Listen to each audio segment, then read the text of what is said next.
Hello everybody, welcome back to Alicia on Podcast, where I'm Alicia on to a certain topic for 15 minutes or more. So today, I'm getting a kind of different camera angle because it's really hot up on my dash and I don't want my phone to overheat, because low-key it's been overheating these past couple episodes. But today I'm just gonna ramble. I could ramble about multiple things. First thing being my freaking hair. Like, it's already growing back and I got it cut not even that long ago. But I guess that's hair in a nutshell. It's like when my hair starts getting long, it starts like kind of curling on itself instead of just having layers and being wispy and whatever. Second thing, I've been really hooked on, this is not a promo, but the new FX show or Hulu show called Adults. Like, it's genuinely hilarious. Like, I've genuinely like chuckled out loud. And it's one of those shows that, like, yes, the main characters are like Gen Z or not millennials, no, they're Gen Z. So they're like, what, 24, 23, 22, 21. But it's like they're genuinely going through pretty valid struggles. And then the way that they also feel through them, like, it's also pretty valid. And they're just not corny. I don't think it's corny or like cringy. Like, I'm like, oh gosh, like, they actually are funny. They're making me laugh. Like, you know, each character kind of has their own dilemma of the episode, and I really like it. There's new episodes every Thursday. You know, I started watching it from this podcaster I watch on my YouTube. I don't know the channel name and I feel so bad, but he got hooked on it, and I just love the way he talks and does show reviews. And he started talking about Adults, and I was like, I'm gonna check it out. I've seen some ads on TikTok, I've seen some ads on Instagram, but like, I'm gonna go check it out. And dude, it's hilarious. I would recommend it. The quick 20-minute episodes, you know. I always had Disney Plus, but I've only ever used ESPN or Disney Plus. But I got the bundle with like Hulu and maybe Max. I don't know. But yeah, I've started watching it. It's kind of like my new comfort show, because like, I genuinely can't sit down and watch shows. Like, honestly, that's probably one of my flaws. And it's not that I don't have the attention span. It's just like, I want to have company. I usually can't watch movies or TV shows by myself unless like somebody recommended them, right? If somebody was like, hey, you should watch this. Like, I remember the first time I watched Pride and Prejudice, somebody was like, oh, well, you should like watch it and let me know. So I watched it. And then I remember when I watched La La Land, like, I watched La La Land like in chunks. I watched it in like 45 minutes, and then like I finished the rest the next day. And but also the movies just have to be really good to keep me hooked. Like, I watch Waves in one sitting.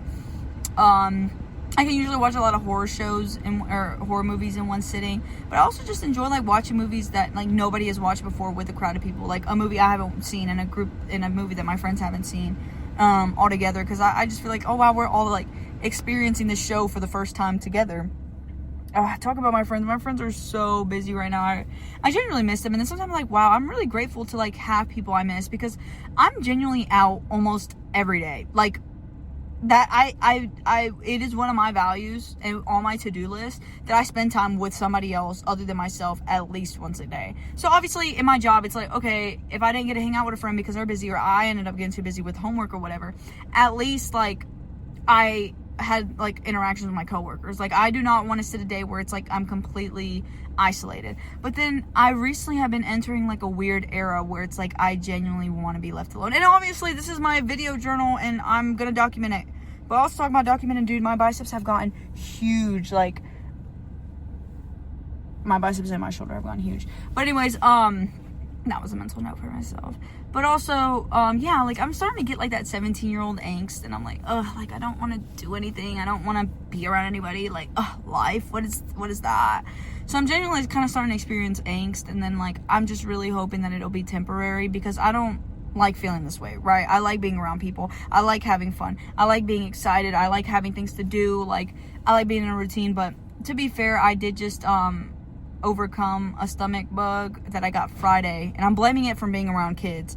But I also did like chow down 4 slices of pizza at Chuck E. Cheese and then went and ran around, so it could be that. But yeah, it was really bad. Like, Friday night I got home and I vomited everywhere, and then Saturday I texted my boss for my weekend job. I was like, listen, babe, I just threw up. Like, I cannot make it in. Sent a photo for reference and everything. I was like, I don't think I can make it in. And then I tried to make it in Sunday.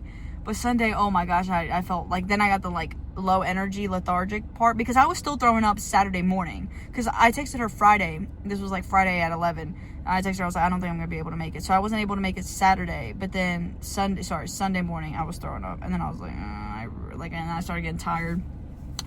And stuff like that. But, you know, I was just like, I was so out of it. I was like, I did not want to do this. And it feels bad because like I had a lot of plans over the weekend actually to do things. And then I was like, well, I'm already sick and I'm not working, so I don't want to like then spend more money than the money that I'm replacing, so I might as well just stay out. So I actually had like a first weekend to myself because I have been traveling and I have been around other people, but I found myself like actually resting and like chilling out. I slept like all day. I was like catching up on my sleep depth and stuff like that. But I guess that was nice to have some time like that. I've also been, so with my angst, I've also been entering kind of a stage of being more picky with who I want to surround my time with, because I have some interactions with people and it's not until we stop being friends that I'm like, yo, that was low-key weird. Like, I remember I had interactions with somebody in my life and like they would literally brag on how they are really good manipulators and how they would literally lie to their boyfriend, and I was like, I mean, like, don't get me wrong, I lie too. I'm not saying that I'm perfect, but like, I'm not gonna sit here and brag that I lie or brag that I'm good like this. And then also to keep in mind that person can tend to be like a negative Nancy, and then it's like, well, what do I benefit? So kind of just like really realizing what other people say, because then I'm also in kind of being picky. I realized I do not like being around bratty people. Like, don't get me wrong, if you make money, your parents are rich, or not even if you make money, if your parents just love to spoil you and your parents have good jobs and you're financially stable, like, congrats to you. Like, genuinely, there's a lot of people in my hometown that don't know what that's like, and so the very few that are people that are like that, like, congrats to you. Like, genuinely, like, nice to know that you know what it's like to live financially comfortable. But then it's like to go out of your way to like rub it in everybody else's faces, like not to be a brat, but like da da da, or not to sound mean, but da da da da, and then like go on to compare how you don't understand how people save money, whatever. Or like, let's say you do have a job, but then still like rely on your parents' money. Like, if you don't know what it's like to earn something for yourself, zip it. Like, genuinely zip it. And then it's like, since I'm still in high school, like, I do think these people, I'm hoping, I like to have good graces that these people are going to grow out of it once they hit adulthood. But then I'm also looking at some people, I'm like, no, you're probably going to live off of your parents' money. Your parents are probably going to pay for your college, which is fine. It's amazing. You know, congrats to you. I think everybody should, you know, if you got the easy way out, you got the easy way out. But then, like, to go out of your way to rub it into everybody else's faces that you got the easy way out, it's like, it's not a good look, babe. It's not a good look, babe. And for the longest, I thought I was attracted to like bratty women, but in reality, no. I just realized I'm more attracted to independent women, or women who like know their worth, but not know their worth that I'm like, oh my gosh, I don't deserve you. Because no, babe, no. If I'm gonna pull you, I know that I know what I'm deserving. Like, I know I can meet that level. I know I can get up there. But more in the way that it's like, damn, like, it's attractive how like, you know, you choose to shop at certain places, or you only wear like certain pieces, or like you indulge certain media, but not in like a designer way, but also just like a mentality way, and what you choose to enter in your life, and even humor and stuff like that. Like, that's one of my non-negotiables. Like, well, you have to be able to make me laugh. If you can't make me laugh, the door. I would probably say another one of my non-negotiables is I don't know. Like, I was thinking about it the other day. I was like, damn, like, what really are my non-negotiables? Because I've been told multiple times that my standards are high, but it's like, I haven't genuinely met somebody that hasn't met my standards. I've just met people that I've had to like tweak them around for, and then it's like, at the end of the day, I'm like, damn, like, I was up here, and I even went down to a here to at least let you, you know, come up there to a point that it's like, I should have just kept it up here.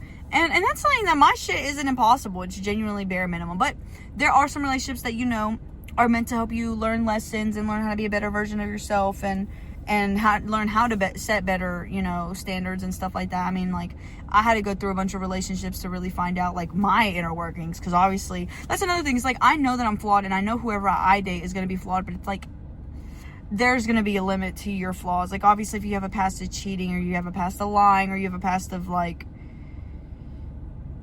I don't know, doing like a lot of messed up stuff, that's where I'm like, like, also for me, it's like, oh, a non-negotiable is I'm not going to date somebody who's two-faced or fake.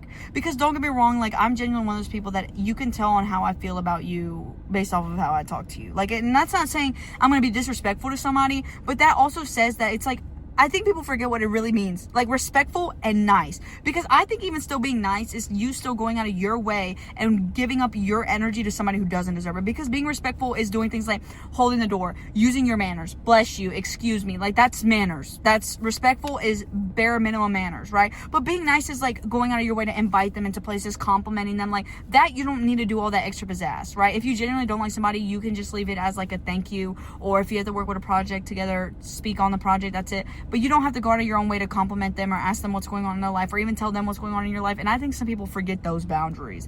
Because for me, genuinely, if I do not like you, like, I mean, it's also like, if you ask, I'm going to tell you. That's another one of those things. It's like, I'm not afraid of confrontation. I'm not afraid of what people are going to say. And I'm not afraid to tell anybody anything either. Like, if I genuinely don't think that it's going to work, it's not going to work. If I genuinely think that I'm not ready for something, I'm not ready for something. If I genuinely think that you might not be fit for something, I genuinely think you might not be fit for something. But it's like, I'm also not the type of person that's going to say it out of nowhere. Like, the conversation has to arise for my opinion to be said. I don't say things unsolicited. I used to. I don't as much, because at the same time, I don't like hearing unsolicited shit. And then it's like, if I bring up something that has no relevancy to it, now we're having a whole conversation about it, and then it's like, okay, now we're having a longer conversation than what I had really intended to, so let's not lead it that way. But at the end of the day, like, I even though I'm having my angst and I think my social battery is a little low, like, I still know who my good circle are. And it's like, I'm not feeling lonely. I'm just embracing my solitude, because I haven't been able to give myself that, right? I tend to spend more time in chaos, and it's only because I either like being a remediator and like solving everybody's chaoses and everybody's problems, or being the one that just absorbs all the chaos and all knowing. But then it's like, all knowing stresses me out, but then also solving everybody else's problems stresses me out as well. So it's like, I like chaos, but it doesn't do me no good.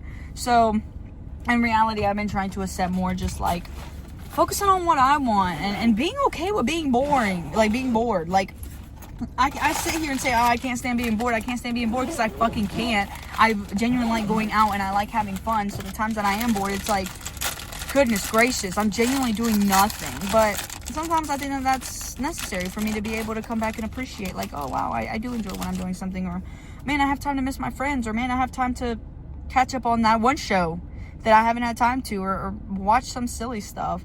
But even then, I try not to engage in too much short form content, because I mean, at the end of the day, when is that any good for you? But yeah, I fear I'm gonna have to head back for my break. But this was another silly workplace talk. I'll see you guys later.